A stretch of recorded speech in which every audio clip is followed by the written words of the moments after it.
Exit പോളുകളെ പറ്റിയാണ് ഇപ്പോൾ എല്ലാവരും സംസാരിക്കുന്നത്. എന്താണ് എക്സിറ്റ് പോൾ എന്ന് ചിന്തിച്ചു നോക്കും.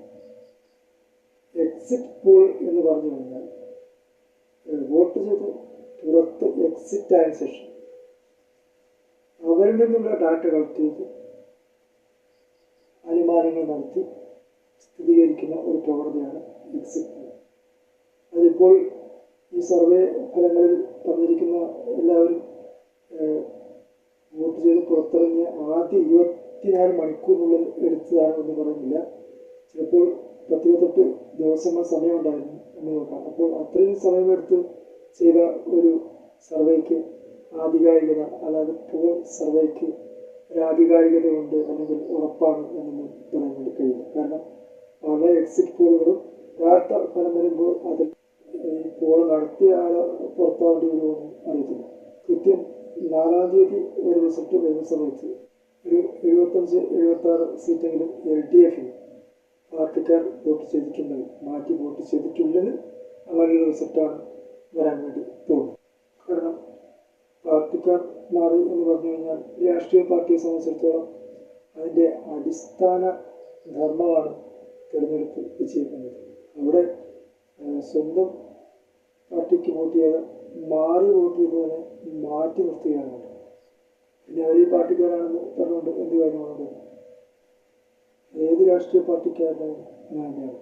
അല്ലാണ്ട് ഈ ഗവൺമെൻറ് 10 വർഷക്കാലം ഭരിച്ചിട്ട് എനിക്കൊന്നും കിട്ടിയില്ല എന്നുള്ള ഒരു സ്വാർത്ഥതാല്പര്യം മാത്രം വെച്ച് ചിന്തിച്ച്, എന്തെങ്കിലും വ്യക്തി താല്പര്യങ്ങൾ മാത്രം വെച്ച് ചിന്തിച്ച് നിങ്ങളത്തിൽ വോട്ട് ചെയ്യാൻ വേണ്ടി വന്നു കഴിഞ്ഞാൽ അത് ജനങ്ങളെ മൊത്തത്തിലാണ് ബാധിക്കുന്നത് മനസ്സിലാക്കുക. ആ വോട്ട് ചെയ്ത ആളെയും ജനങ്ങളെയും മൊത്തത്തിൽ ബാധിക്കും. കാരണം ഈ ഒരു ഗവൺമെൻറ് 10 വർഷക്കാലം ഗവൺമെൻറ് എന്ന് പറഞ്ഞാൽ സ്വന്തം അമ്മ സ്വന്തം മക്കളെ നോക്കുന്നത് പോലെയാണ്. ജനങ്ങളുടെ മനസ്സറിഞ്ഞ് അവരുടെ ഇഷ്ടാനിഷ്ടങ്ങൾക്കനുസരിച്ചാണ് പ്രവർത്തിച്ചുകൊണ്ടിരുന്നത്.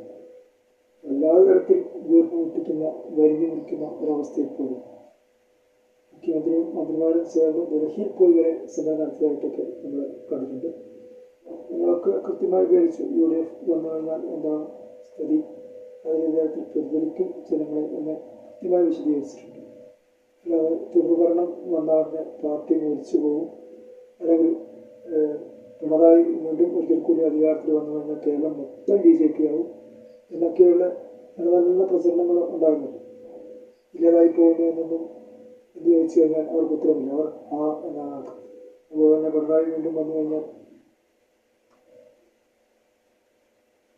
കേരളം മൊത്തം BJPയുടെ കയ്യിലാവും എന്ന് എങ്ങനെയാണ് വരുന്നതെന്ന് ചോദിച്ചു കഴിഞ്ഞാൽ ആർക്കും. അപ്പോൾ ആരൊക്കെയോ എന്തൊക്കെയോ പൊടുപ്പും തൊകലും വെച്ച്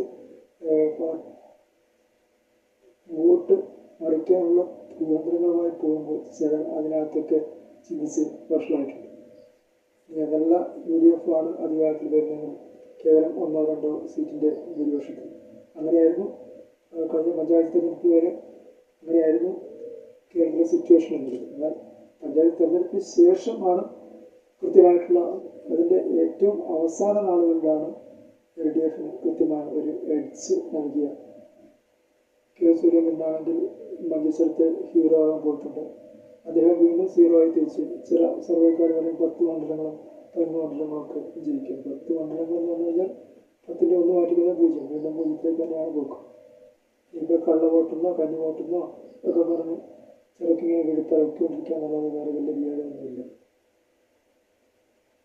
UDF ഏതായാലും മുഖ്യമന്ത്രിയെ തീരുമാനിക്കുന്നതിന് മുമ്പ് പ്രതിപക്ഷ നേതാവിനും കൂടെ തീരുമാനിച്ചു വെച്ചാൽ നന്നായിരിക്കും. വീണ്ടും പ്രതിപക്ഷ സ്ഥാനത്തിരിക്കാനുള്ള ഒരു റെക്കോർഡ് ഈ മറിച്ചാണ് സംഭവിക്കുന്നത്. 1-2 സീറ്റിൻ്റെ ഭൂരിപക്ഷത്തിൽ UDF അധികാരത്തിൽ വരികയാണെങ്കിൽ അത് കേരളത്തിൻ്റെ ഏറ്റവും വലിയ നാശോന്മുഖമായ ഒരു വിപത്തിലേക്ക് നയിക്കും എന്നുള്ളത് വസ്തുതയാണ്.